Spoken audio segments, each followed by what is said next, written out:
नमस्कार, आप देख रहे हैं डेली पोस्ट। आपके साथ मैं हूं वैभव शर्मा। दोस्तों, हरियाणा से कल बड़ी खबर आई। ऐसा लगा मानो बीजेपी ने हरियाणा के जज्बात ही बदल डाले हों, क्योंकि मुख्यमंत्री पद से मनोहर लाल खट्टर ने इस्तीफा दे दिया, जिसके बाद ओबीसी चेहरे कहे जाने वाले नायब सिंह को मुख्यमंत्री के पद पर आसीन कर दिया गया है। लेकिन मंत्रिमंडल में जगह ना मिलने के कारण अनिल विज भी नाराज चल रहे हैं। इस सब के अलग अगर हम बात करें जेजेपी की, तो जेजेपी का बीजेपी से जो 2019 से गठबंधन बना था वो भी टूट गया। वो इसीलिए क्योंकि जेजेपी ने कहा कि 10 में से 2 लोकसभा सीटें हमें चाहिए, लेकिन बीजेपी ने कहा कि जब हम 2019 में 10 की 10 सीटें अपने बलबूते जीत सकते हैं तो हम आपको 2 सीटें क्यों दें। अब बीजेपी अकेले 10 की 10 लोकसभा सीटों पर चुनाव लोकसभा के लड़ने जा रही है। लेकिन आज की बड़ी खबर यह है कि जेजेपी में इसी को लेकर बड़ा मंथन चल रहा है। कल जेजेपी की बड़ी बैठक हुई, जिसमें आगे की रणनीति को लेकर अजय सिंह चौटाला की अध्यक्षता में ये बैठक हुई, जिसमें कई मुद्दों पर मंथन हुआ।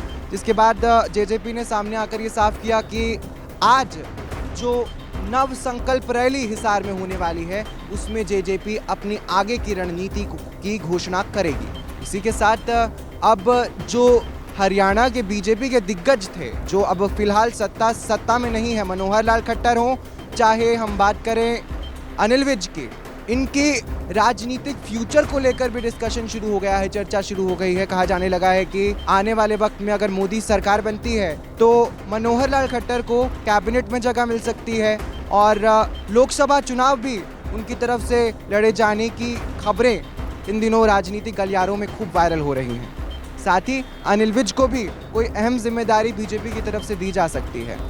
इसी के साथ जेजेपी के लिए एक और बड़ी चुनौती अब की बार ये भी रही कि जेजेपी के 5 जो नेता थे वो बीजेपी के पाले में जाते हुए नजर आ रहे हैं। जब शपथ ग्रहण हो रहा था मुख्यमंत्री का, उस वक्त राजभवन में उनकी मौजूदगी भी दर्ज की गई और इसी के साथ गठबंधन तो टूटा, लेकिन एक बड़ी चुनौती, एक बड़ा घाव जेजेपी को देता हुआ ये टूटता हुआ गठबंधन नजर आ रहा है। लेकिन फिलहाल देखना होगा कि जेजेपी अपनी रणनीति किस तरह से बनाती है, ताकि आने वाले वक्त में हरियाणा में जेजेपी को कोई बड़ा नुकसान ना पहुंचे।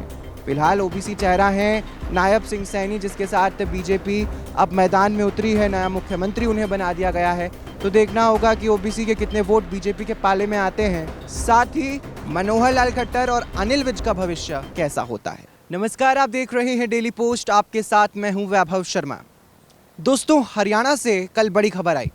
ऐसा लगा मानो बीजेपी ने हरियाणा के जज्बात ही बदल डाले हों, क्योंकि मुख्यमंत्री पद से मनोहर लाल खट्टर ने इस्तीफा दे दिया, जिसके बाद ओबीसी चेहरे कहे जाने वाले नायब सिंह को मुख्यमंत्री के पद पर आसीन कर दिया गया है। लेकिन मंत्रिमंडल में जगह ना मिलने के कारण अनिल विज भी नाराज चल रहे हैं। इस सब के अलग अगर हम बात करें जेजेपी की, तो जेजेपी का बीजेपी से जो 2019 से गठबंधन बना था वो भी टूट गया। वो इसीलिए क्योंकि जेजेपी ने कहा कि 10 में से 2 लोकसभा सीटें हमें चाहिए, लेकिन बीजेपी ने कहा कि जब हम 2019 में 10 की 10 सीटें अपने बलबूते जीत सकते हैं तो हम आपको 2 सीटें क्यों दें। अब बीजेपी अकेले 10 की 10 लोकसभा सीटों पर चुनाव लोकसभा के लड़ने जा रही है। लेकिन आज की बड़ी खबर यह है कि जेजेपी में इसी को लेकर बड़ा मंथन चल रहा है। कल जेजेपी की बड़ी बैठक हुई, जिसमें आगे की रणनीति को लेकर अजय सिंह चौटाला की अध्यक्षता में ये बैठक हुई, जिसमें कई मुद्दों पर मंथन हुआ।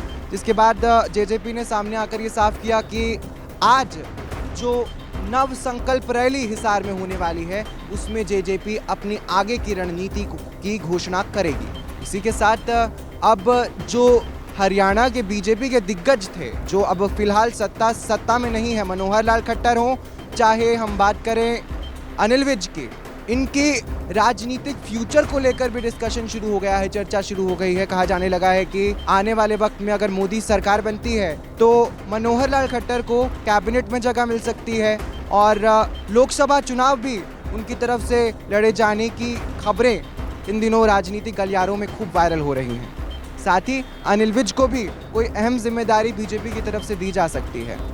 इसी के साथ जेजेपी के लिए एक और बड़ी चुनौती अब की बार ये भी रही कि जेजेपी के 5 जो नेता थे वो बीजेपी के पाले में जाते हुए नजर आ रहे हैं। जब शपथ ग्रहण हो रहा था मुख्यमंत्री का, उस वक्त राजभवन में उनकी मौजूदगी भी दर्ज की गई और इसी के साथ गठबंधन तो टूटा, लेकिन एक बड़ी चुनौती, एक बड़ा घाव जेजेपी को देता हुआ ये टूटता हुआ गठबंधन नजर आ रहा है। लेकिन फिलहाल देखना होगा कि जेजेपी अपनी रणनीति किस तरह से बनाती है ताकि आने वाले वक्त में हरियाणा में जेजेपी को कोई बड़ा नुकसान ना पहुंचे।